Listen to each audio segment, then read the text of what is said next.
Welcome on in, golf fans. It's your boy, Gsluke, here with our round 2 live stream for the Wyndham Championship. Going to take a look at DFS and props for tomorrow and go out there and try and have ourselves a start to the weekend, shall we? So first off, welcome on in.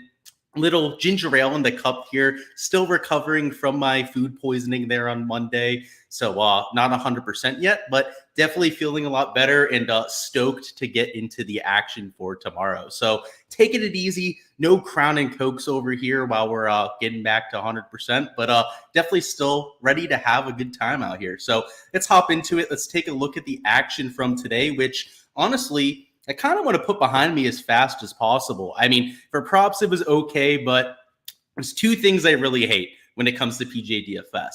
One are meteorologists because they're full of shit. They're wrong a lot more than they're right. And second off, I guess it would be when just really slapdick ass plays get there, right? Like a Russell Henley there at -8. So even Benny Ann at -7, just a little bit tilting. So main slate, don't want to talk about it right now. Still a lot of golf to be played, though. So still 54 holes left. A lot can change. But yeah, props a little bit better. And we got Showdown the next 3 rounds. Also some props to work with. So not a hope is lost. Like I said in the tweet about the video here, right? Russell Henley's a demigod, right? He has no chance at not winning this golf tournament, right? This percentage over here by Data Golf, 33%. That's disrespectful, right? It should obviously be 100%. If it's not going to be 100%, the other 50% should be on JT Poston, right? I mean, one of those two is a lock to win this golf tournament at this point. You can't tell I'm being very, very sarcastic. And there's definitely no malintent meant by that whatsoever. So first off, let's see who's down there. We got Bruce down there. What's going on? Welcome on into the chat. What's going on, Curtis? Hope you're back 100% soon. I'm like not nauseous now. We're feeling like a lot more normal, right? Bowel movements are a lot better. Not to be disgusting about it, but not 100% like in terms of energy, right? Like I couldn't eat as much. I really couldn't hold much water down for the last 3-4 days. So I think it's like that trying to catch up that I have left ahead of me. So Hostler killed you. Yeah, I only played him at like 15%, but he killed 15% of mine too. So right there with you. A few other guys were just dog shit today. I mean, let's just look at the bottom of the board, shall we? I'm sure there's quite a few names to look at down here. So let's look. Harry Hall, dog shit day. Aaron Baddeley after his top 10 finish. Pendrith, didn't play him, thank Lord. Could have seen that coming, right? A lot of bombers, right? So like Cameron Champ down here, guys that really weren't accurate off the tee. Kind of surprising to see Hadman given his track record. Same thing with Chris Kirk given his track record at these short Bermuda kind of tracks. So a few guys I played, like Chris Kirk, I definitely played this week. That one kind of sucked. A few that I didn't play, and definitely a few surprising names. But I gotta say, like towards the bare bones bottom, like I don't know if I'm that surprised about Beau Hossler, right? The guy sprays the ball off the tee, right? Like you could have seen that coming. Same thing with like Pendrith, a Cam Champ. Like I don't know. It's not like they're gonna miss the cut every time they play this golf tournament, right? But unless they have their best stuff, it's gonna look like that, right? So I don't know if the Beau Hossler one, as eye-opening as like say a Chris Kirk. Like he should have killed it today. Let's see. I guess like Noren kind of played shitty. Akshay Bhatia, he definitely didn't have his best stuff. But once again, you could have seen that coming after him winning a golf tournament, right? Like a lot of times these players have letdowns. Denny McCarthy, that's right. That's one I wanted to remember. Hideki, right? I didn't play Hideki this week, but a lot of people did, and he sucked. Like, understandable. 35% on Denny McCarthy. What the hell was that, by the way? No one saw that coming. No one had Denny McCarthy at 30% plus ownership. And frankly, why would you have, right? No one usually gets to that kind of ownership level. We're going to have to take a look at the week in review stream, take a look at some of the single entries, that kind of thing. I think he was like 50% owned to quite a few of those and kind of figure out what was going on, right? Because 35% ownership and he was like 36% owned in the big GPP.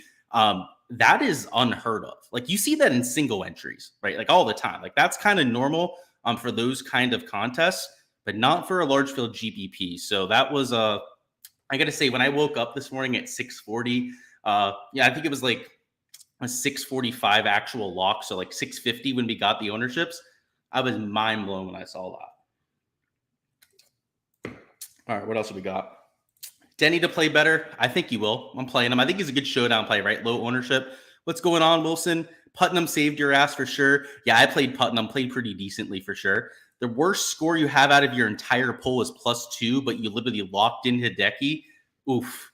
Hopefully Hideki turns it around for you, dude, because, if your worst player is +2, it's not so bad. You can easily make that up. I think the cut's probably going to be -1 if you made me bet on it right now. A lot of that is up to conditions, could easily be -2, right, if it plays easy tomorrow. So, I don't know, right? -3 from Hideki, way more than doable. Denny was 48% in the $200. Todd was 25. See, yeah, Todd too, right? Wasn't Todd like 17% owned in like the main GPP? Let me double check on that. Let me pop on over to Twitter and take a look, because I'm genuinely curious. I don't feel like going on onto DraftKings. That's just going to take me some time. So, yeah, Brendan Todd, the main GPP, 19.63%. It's even more chalky than I thought. That's crazy. That is, you don't see that very often here. I'll just bring up the ownership. I'm just going to Skyhook DFS. It's just quicker than going into DraftKings and finding a Brendan Todd lineup, right? Your throat's killing me. So I'm trying to get that through right now. But take a look at these ownership numbers, right?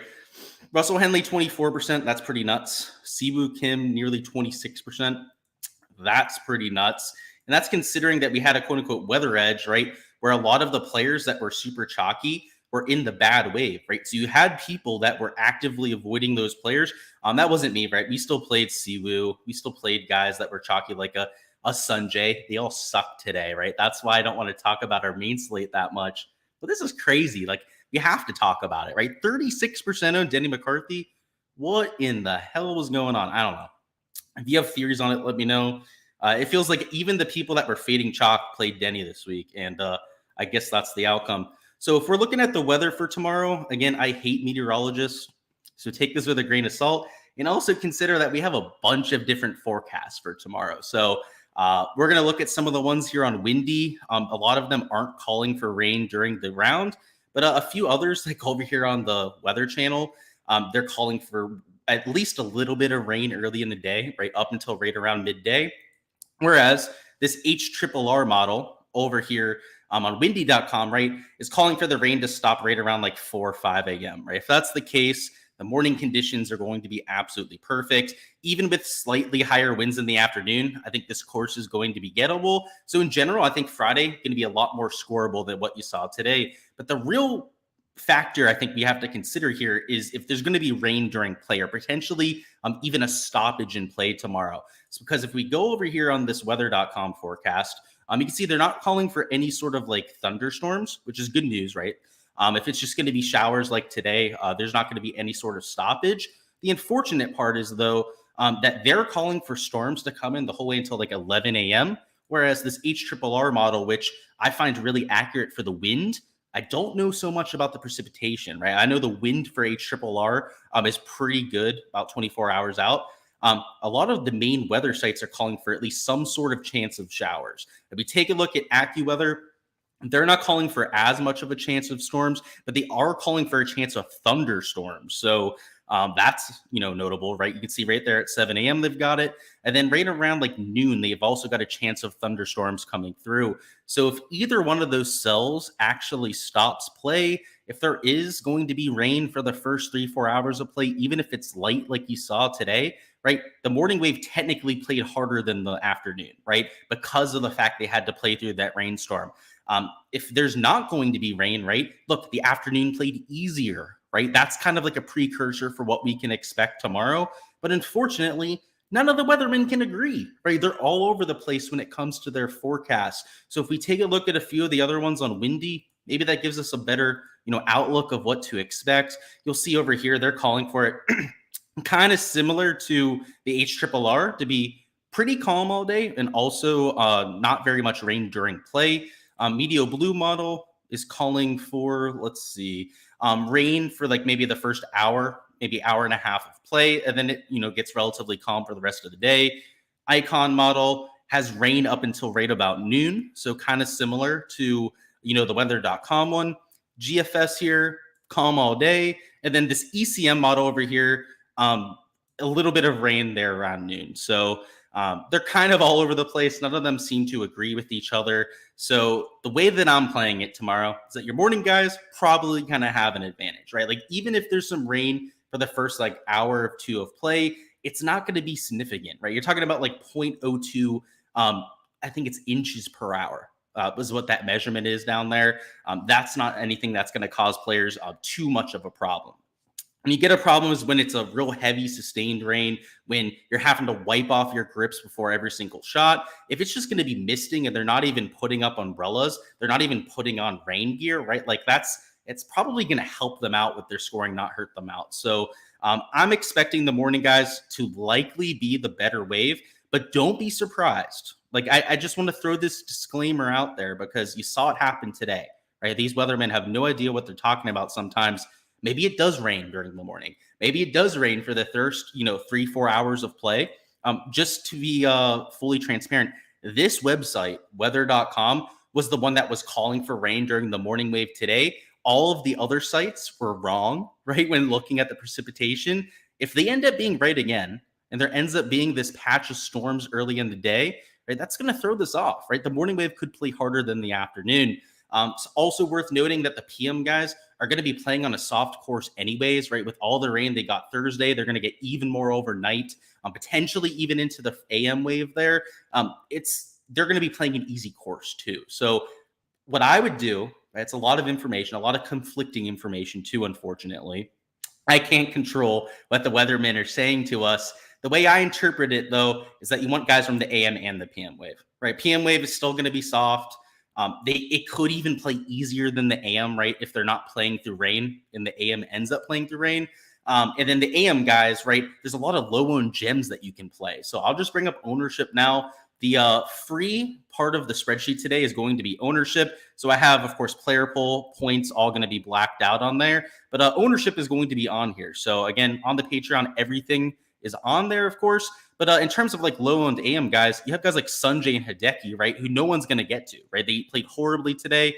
I think, yeah, Sanjay, they're -1. You have Hideki there at +1. Both there in just the hot, low teens in terms of ownership. I guess Hideki's not even into the teens when it comes to his ownership there. Either way, like there's AM guys I like, but also there's PM guys that are also going relatively overlooked. And I think it's just more of a game theory slate, right? Like you're not going to see, in my opinion, a huge edge to either wave unless you get lucky. I think if you're playing a bunch of lineups, there is an argument to be made to go out there and take some of your lineups or some of your lineup pool and take all of the AM wave or take all of the PM wave and try and stack it and hope that you're right. So the way that I would stack it, if I was going to go out there and full stack, I might consider full stack in the PM wave and just hoping that it rains during play.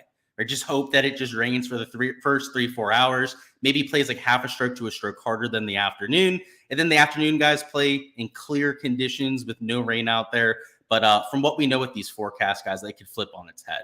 Would not surprise me at all. Let's see. Tomorrow, the weather looks much better for the most part. Yeah, I think the afternoon for sure looks like it's going to be optimal, but the morning might be optimal too, right? If they're not playing through any sort of rain. Sanjay did rally at the end, finished with the streak. Yeah, you love to see that, but still, like, no one's going to play him because of, like, Russell Henley, right? The Adam Scotts, the Postons that went out there and absolutely killed it. Like, even -1, I heard somebody on Twitter, it was like, what a horrible round from Sanjay. Like, he should be embarrassed of shooting 69 at this golf course. Like, not realizing that was better than the field average today, right? So, yeah, I definitely like him. I like the momentum, right? Usually when somebody ends their round like that, they can build on that for the next day. Helps them sleep a little bit better at night too, right? Feeling a little bit better about their game. I don't hate it whatsoever. So there are going to be AM guys I'm mixing in, PM guys too. It's like I said, it's much more about ownership here. So if it's going to be about ownership, and we have ownership on the sheet here, let's go ahead and just sort by it, right? And kind of talk through some of the chalk and how I'll be handling it. Let's see. I guess we probably want to include all of the players in that. That would be helpful. I did not do that right. That was a dirt move. What do I need to sort it by? F. My lord, I don't know why it's not showing the categories on there. It didn't even work. Okay. My Excel sheet apparently is just dying right now. Anyways, we can just talk through the chalk anyways. So first off, Russell Henley, pretty obviously, is going to be chalk as your leader. Adam Scott, I got it like 28%. Same thing with JT Poston. Actually, it seemed to work, but not for everybody, right? Not for these top two players, right? It sorted it for the rest of the field. Jaeger, guys like Alberg are going to be chalky, Lucas Glover, Siwoo Kim. So a few players that didn't even play all that well, right? So Siwoo's still getting ownership because people are going to play Siwoo at the Wyndham Championship, right? And it's not like he shot way over par today with his even par round. So it's pretty predictable, right? Top of the leaderboard. A lot of the chalk for main slate is going to remain chalk for over here for Showdown. Like Aaron Rye, for example, right? He's still getting ownership. It's not like Eric Cole had an amazing day. I still have him at like 15%. Let's see. Denny McCarthy still getting some ownership. I mean, and even like Hideki and Sanjay, right? Like they're still in the 10%, 11% range too. So you don't have to fade all of those players, right? But like I would say of the top like 5 to 10 in ownership, fade at least half of them, right? You should not be playing like 6 or 7 of those top 10 owned players, or else your lineups are just going to be duplicated to shit. You're going to have no leverage to the field. And unless you're playing in like a cash or a small field contest, like a single entry with like maybe a sub 100 entries, that strategy isn't viable, at least long term, right? Might work out for a slate or two, but if you're looking to actually go out there and play sustainable PGA DFS, right, you've got to be willing to take chances. You've got to be willing to play the ownership game theory side of things. And especially for Showdown, right? It's an 18-hole sample. I try and hammer this home as much as humanly possible, guys. Golf is extremely random. Even the most slapdick of slapdick players can go out there and have the round of their life. I mean, you saw plenty of them today, right? Like, just for example, like, Benny Yin, he's at -7. This is, again, this current score tab is live as of 7 p.m. Eastern. So a few guys had holes left, but let's see. Like what? -6 for an Andrew Novak. Like, I know he's not a horrible player, but like that's kind of mind-boggling. -4 for Peter Kest. Martin Laird got to -4 today. Like, let's find like a true slappy, like bottom of the board guy that shot way under par today. Like Kyle Westmoreland, Kelly Craft of all people, right? Shot -4 today. Like, come on.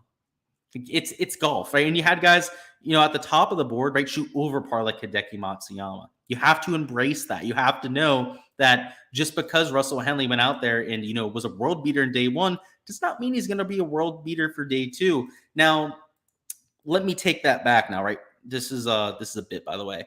Russell Henley, demigod, there's zero chance he's going to lose, right? Again, that 33% win rate that he has on data golf is laughable. I scoff at that. It should be a 99.99% chance, with the other 0.001% chance on JT Poston winning. That's clearly, that's how I see the board right now. Yeah, not playing him for Showdown. There's no chance. I'm playing a 35% owned Russell Henley. if I wouldn't play like a 20% owned for main slate, I'm definitely not playing 35%. I don't care if he shot -8. I really don't. Adam Scott, JT Poston also getting a bunch of ownership. They make me throw up in my mouth a little bit less than a Russell Henley. So I think if you're going to play one of these like mega chalky guys, like make it one of those two, right? Like I just feel like if you're playing Russell Henley, you're probably locking him or at least taking him in like 3/4 of your lineups. And I pray for you. I pray for you if you're doing that sort of thing out there. It doesn't feel like the right move, does it? I don't know. We'll see. Steven Yeager, $9,000. He's getting some ownership too. He's in the PM wave. I don't hate the play though, to be frank. Even with the ownership that he's getting, not in my player pool, but he was very close to getting added last second. Auberg, right, had a really good round today. I don't know if I'm going to chase that. He's proven to be a little bit of a roller coaster round to round. Let's see. Burnsy played well. He double bogeyed the last hole with an OB, so his -1 isn't really reflective of how he actually played. Eric Cole made a triple bogey today, so same thing, like his -1 isn't really reflective of how he played, which is why he's only 15.4% owned, right? That's actually respectable for somebody like Eric Cole. That should probably be closer to like 20-25% owned. So keep in mind that he probably should have shot -4, maybe even like -6. He also had a double bogey mixed in. Let's see who else.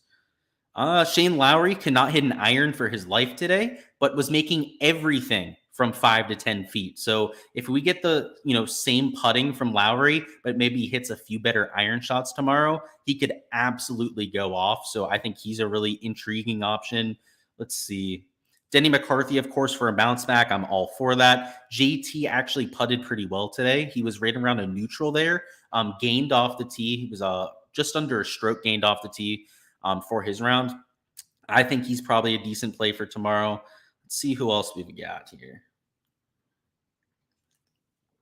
We have this sorted by ownership, right? So now that we're down here in like the 4% range, you got to keep in mind that guys like Chris Kirk are huge pivots, right?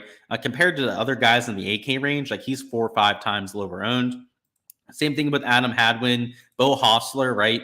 I don't hate getting back to these players. Now, maybe Bo Hostler's a little bit too far back to make the cut, but at least in the case of like an Adam Hadwin, they're getting to a few other low-owned players here that are a little bit further back the board, like a JT, right? They've got to go low to get into contention. So I don't hate the fact that they're so far back, right? I love the fact that they're lower owned. Bill Hostler, I am playing, but I get it if you can't do it. I'll just say that much. It's a tough to play. It's a tough guy to play, right? It's definitely tough to get there, but I've seen it happen before. I've seen guys like Sahith Theegala, right, shoot +8 the first round a few weeks ago, and then go out there -4, -5 in round 2. It didn't even matter. He still missed the cut, but he was the nut showdown play. That shit happens, right? And there are going to be a lot of people that just won't play Bo because of how they screwed him in their main slate stuff. And I don't know, maybe I'm a sucker, right, for chasing that, but it's paid off before, that's for sure. Who else do we got? Kevin Yu. You could play him after his train wreck round. I honestly wouldn't blame you. It makes quite a bit of sense. Callum Turan, I'm playing at his low ownership. That's despite playing pretty well today. Nate Lashley, same thing, played pretty well today, but is still only 1.3% owned. If you didn't shoot like 3-4 under, right, that's not flashy enough. You can see a lot of those kind of players, I still have it respectable ownership numbers. Like 1.2% for Callum Turan is like, it's a good ownership number. Like I hope my algorithm is spot on there. I hope he is like 1.2% owned because that's going to be an excellent play for a large field GPP. Now, I know me talking him up, right, might make him like 1.5% owned, right? Maybe give him a little bump there, but nothing that much.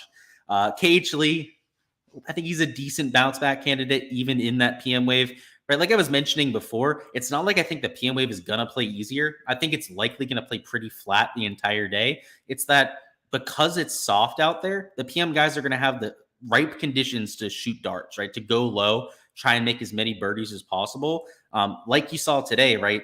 Stealing rounds were to be had. So I don't think you have to avoid the PM guys. And now we're at like the 0.5 ownership level. Like I don't hate like a Joel Damon at this point, like a Will Gordon, just high upside players that didn't leak round 1. Like even par for Joel Damon over there for a Will Gordon 2 is pretty decent. And we know the kind of birdie or better upside they have, right? Extremely volatile players, really streaky players, I would say.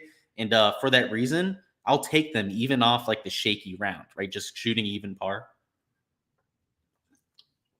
Patton Kazire, same thing. He's a super high upside player that even shooting +3 today, like I'll take a chance on him.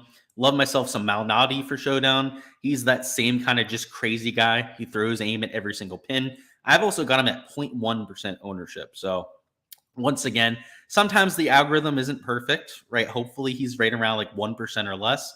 And if that's the case, I'm all for it, right? If he's 0.1% owned, give me the nuts play for tomorrow, right? I'll take shots on a bunch of guys down low at like 0.1, 0.2% ownership and just hope that they have that huge day, because I'll remind you guys, like the whole premise of playing Showdown is to embrace the volatility. It's an 18-hole sample size. Even for Sunday Showdown, when we have placement points, it's extremely, extremely volatile. You're going to see sometimes of the top 10 going into Sunday Showdown, only 1-2 of those players in the actual optimal lineup, right? The other 4 or 5, sometimes it's 5, even all 6 players end up being guys that are, way further down the board, right? That have that spike performance for Sunday without placement points, right? Here for, Friday Showdown, Saturday Showdown out there for, the 2 slates from now, it's even more so volatile, right? You don't have to worry about those points kind of equalizing out the board. So just an embrace that, know that, and build kind of keeping that in mind, I'd say. Let's go over here to DraftKings, talk through some lineup construction stuff, and then we're going to talk some props, which hopefully we have boards for. Yeah, it looks like we do. Okay. Little board over there on Prize Picks. Do we have one on Underdog? Let's see. We do. Cool. Sweet. Well, we have that to look forward to here in a second. Before we go through these, let's go through some of the comments in chat. Where are we at? Hideki was so much worse, and Sanjay. Yeah, Hideki really sucked. So I don't know. I have got them both at similar ownership levels, but we'll see how that shapes out tomorrow. Same with Denny. Yeah, for sure. Yes, Denny definitely kind of brought it back a little bit. He was what, +3, maybe even +4 at one point. Did Underdog fix its PGA correlation? They did not. You like Higgs? I do too. I think I've got him at like 0.1% too. Let me see. Let me find good old Harry Higgs. Might be a little bit above that because he played decently today, but let's see. I know I'm playing him because the ownership was super low. Yeah, 0.1%.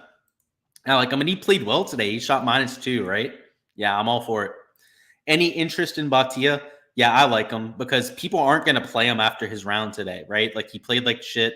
Yeah, it's kind of like that letdown after the win. It's almost like, I don't want to say it's like inevitable, but it kind of is, right? Like, after you play that well for the first time, you're kind of due for a letdown. I've got him at 6.1% owned. That's more than fair. So yeah, I like him. You got smoked today? Yeah, I got smoked for main slate. Props, I made money. So like I said, props are like the just consistently replenishing the bankroll for me. So I don't hate it at all. It's the main slate stuff. Like, I play like way more money for my props too. Like, it makes up for it 99% of the time. If I lose money for main slate, which only happens, I'd say like half the time I lose money playing in the 150 max, or half the time I make money. It's like a 50-50 split. What do I think about the Steelers this year? I think they're probably going to go 9-8 if I had to guess. Maybe 10-7. They're not going to win their division. The Bengals, maybe the Ravens steal the division. It's probably going to be the Bengals.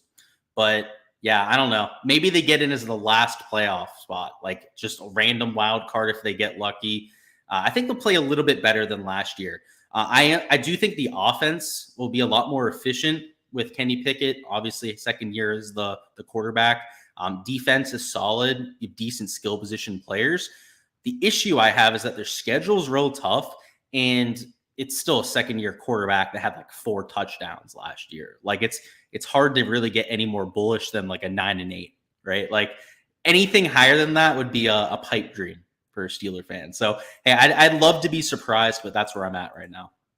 All right, in terms of lineup construction, you just want to make sure you're not taking too much chalk together. So let's say you wanted to be a slappy and play all the chalk, right? Let's start with like a Russell Henley.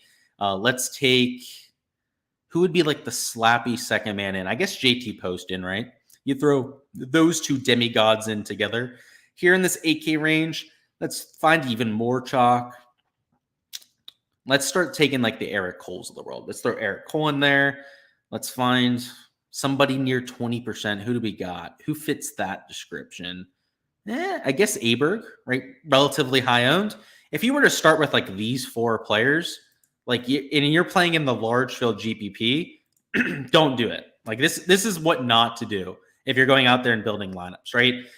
If you're trying to get differentiation, you're trying to win a contest with like 5,000 to 10,000 entries, maybe you start with 3 of these 4 players, but like you need to differentiate at some point, right? You can't be taking 15 to 30% owned players with all 6 of your spots. So like, maybe instead of going out there and taking an Eric Cole, we try and change it up a little bit. My throat's killing me for some reason. Let's throw Batia in there, right? I know somebody was asking about him before, right? He's only like 6% owned as compared to like 15 to 20% with an Eric Cole. Now, you're still starting really chalky. You still have the 2 chalkiest players on the slate with a Russell Henley and a JT Poston. But because you mixed in a Batia, you probably want at least one more pivot. So maybe you take like a Kevin Yu at relatively low ownership. And you're at a point here now where you have 2 pivots that are going to be like sub 5% owned. You have 3 super chalky players, and this is more than different enough for the large field GPP. So again, I do not like the idea of playing a Henley, of playing a JT Poston, But if you were going to do it this week, this is how you would execute it. 1 second, guys. Maybe I have COVID. I don't know. Maybe I'm just getting sick. I always say maybe I'm getting COVID. Probably not, right? Let's go through some cash stuff. Jeez Louise. Maybe I am getting sick. I get food poisoning and then I get actually sick. That would suck. All right. Anyways, if I was playing cash tomorrow, there's not really a set strategy I would go by. I would definitely avoid cash unless you're like just a cash enthusiast when it comes to playing Showdown, because there's not going to be a massive edge between the waves, right? There's not going to be like, oh, the AM wave is going to play at least half a stroke easier, or like, oh, the PM wave is going to play like at least half a stroke easier, right? The weather forecasts are all over the place. We have a hard time agreeing on anything at this point. So if I were playing cash, I would just go pure game theory based, right? I'd probably take like a Henley. I'd probably lock in guys like a Post and going off early, just eat that ownership and move elsewhere. And then maybe take 1 or 2 guys that are like medium ownership. Like I really like Eric Cole. Again, he played better than his scorecard really shows. Let's see. I really like, let's go into this 8K range. Find another like core play to put down here. Like Siwoo, right? He played better than the scorecard. Like in cash, I want to be a little bit more balanced, right? I don't want to be taking like 2 10K guys in that sort of lineup. And I probably only want to have 1 6K player. So if I'm taking a real cheap option in my cash lineup, like I don't hate the idea of a Will Gordon, right? Like he feels like a fair play at that price tag. A Joel Damon, same thing, right? Somebody that played well in round 1 who is a high upside, high birdie percentage kind of player, right? Who's just a better player than $6,600. Like there are plenty of guys down there to make this lineup work. So yeah, that's how I would handle cash. Honestly, I just wouldn't play cash because I don't see a massive edge, right? And cash is the kind of, DFS contest that I'll play if there's a huge edge to be had out there. So, all right, let's look at these prop boards. If you have any DFS questions, I'll still field them. So, throw them down in chat if you've got them. If not, you're hopping on out of here. I appreciate you guys. Best of luck out there tomorrow with your lineups. Smash that like button and stopping by for our round 3 and 4 streams. But if you're here for props, like I'm sure quite a few of you are, let's figure this out. So, looks like they've got every single player at 67.5. I've never seen a board this lazy. They took just 8 players. They put them at the same projection for both strokes and birdies, and then moved on with their day. Okay. Well, let's see if Underdog did a little bit more differentiation. That is, yikes. So they've got a few guys at 67, actually, even lower than Prize Picks. They've got a few guys at 68. Like you've got a Taylor Moore there. JT in the PM wave. Aaron Rye. Ugh. These boards in general just kind of disgust me. Like these guys like JT Poston at 5 birdies, like that's got to be too high. Like I know he's at 4.5 on Prize Picks. It's just, we're going to get a live board's the question. I would love to get a live golf board here over there for the Greenbrier. Done quite a bit of research for it already too. So when we get the boards, I'm going to be ready. But let's figure this out for PGA. Obviously, those haven't dropped yet. They've got guys at 2 bogeys. That's interesting. The bogey average was over 3 today. The birdie average was for the AM wave about 3.5. For the PM wave, it was closer to 4 birdies. Historically, it's closer to 4. So that's kind of what we expect. Having so many guys projected at 5 birdies feels like a bit of a mistake, right? I mean, like I know Adam Scott, Poston, I already pointed out, are at 4.5 on Prize Picks. Let's see. Same thing with like Russell Henley and Sanjay. Like even these elite tier players, right? Like top 20 players in the world, like a Sanjay Decky, are only at 4.5 birdies. So I think if you were going to lock in anything early, like, I don't, maybe I'm a hater for JT Poston right now because I want to fade his under 5, but like there's value compared to Prize Picks and the field average, which I'm going to need to calculate after, because obviously a few holes were yet to be played out there, was at least 1 birdie lower. Sorry, 1 birdie, lower than what his projection is here, if not more than that. Let's see, so they have a few guys at 67 strokes. Again, that feels a little aggressive. Like Sanjay M, I know he shot 1 under today, started off horribly, but like even him, I'd consider fading at that kind of price. Like it's just, I could run it back with Poston and Henley, but Like even this slip, I don't like fading because like tomorrow it's gonna play easy. Like I'd much rather take supportive stances for players, but like they've priced it just through the roof. Like maybe you take an over at 4.5 birdies on Denny. Like I could see doing that. I guess we've got to look at the fantasy point projections, which I'll do after we get off stream here. But yeah, it's just the board's kind of just it's too steep for my liking. And honestly, I don't want to, like I said, I don't want to fade it either. I don't want to fade those players because it's gonna play easy tomorrow. It's 100% gonna play easy. I tend to agree with this board. So let's see on Prize Picks, we might have a little bit more luck. There's more guys at 4.5, right? So like if you're gonna take somebody at 4.5, I don't hate the idea of going like Hideki Sanjay, like this sort of just slip right here. Like they feel worthy of probably being at 5 birdies for their projection. I'll have to run my exact metrics after to see where they're at. But if I was gonna force anything in right now, it would probably be these two players. And over here on Underdog, I don't know if there's anything I would force in right now, frankly. I'd have to run the numbers, right? These two bogeys kind of intrigue me. I took a bunch of overs at 2 today and they hit. Tomorrow, of course, I think will play a little bit easier, which kind of makes them a little bit more shaky. But all of them either hit or pushed of the bogey props that I took. So, and the only under I took was on Taylor Moore and he hit. So, of course, that was great. I got to say, Taylor Moore, he hit that under for us. He made 2 bogeys. He was at 2.5. He made like 4 putts from 10 plus feet for par. Like it was just, he got real lucky today. Let's say that much. So I don't hate the idea of fading him tomorrow, but like I said, I don't know if I can do it with the conditions that we've got. Will I be playing best ball? I will for football. I'll be playing some best ball. I'll be doing some live streams for it too, probably over the next week or so, going over my strategy. And then for golf, if we get a FedEx Cup best ball, which I think we have one, I'll probably dabble in it a little bit too. But mostly football. That's going to be my main focus, especially after we get through the FedEx Cup playoffs, where we're going to have 1 or 2 weeks off from golf. And then for the fall swing, I'll be doing golf and football content together. So that'll be pretty fun. Do you think the live guys will go low? Is the course hard? It's not hard. It's not easy, Curtis. The course plays under par. It's usually between like 0.4 to 1 shot under par over there for live. It's been relatively soft. So they've gotten some rain, which will make it a little bit easier.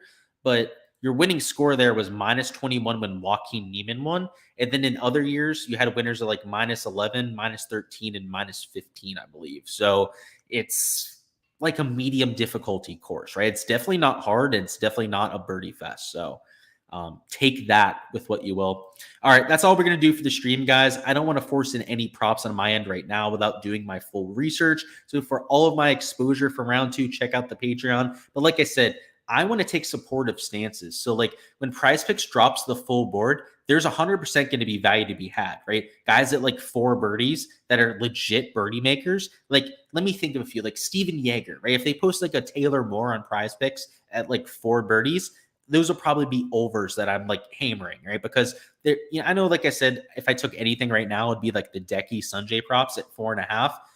If they post some of the like lower tier guys at 4, I love the push equity there, right? Like they're obviously not going to have as much equity to get to 5 as those top tier players, but you also don't lose if they get to 4, right? That's a huge difference when it comes to taking those props. So keep an eye for some of the guys potentially at 4 birdies over there. If they post a green and regulation board, I'd probably be hammering overs, especially for the PM wave, knowing that they're not going to be playing in the rain. And then anything on Underdog, yeah, we'll have to see. The fantasy score category, I'm going to have to track how the players did today. That'll give us a good clue of what to expect for tomorrow. So like I said, if you want to know exactly what I'm betting, check out the Patreon. But that's probably a lot to get you guys started. Best of luck out there for Friday. Hopefully we can make it a green day to get our weekend started. And let's get this cash.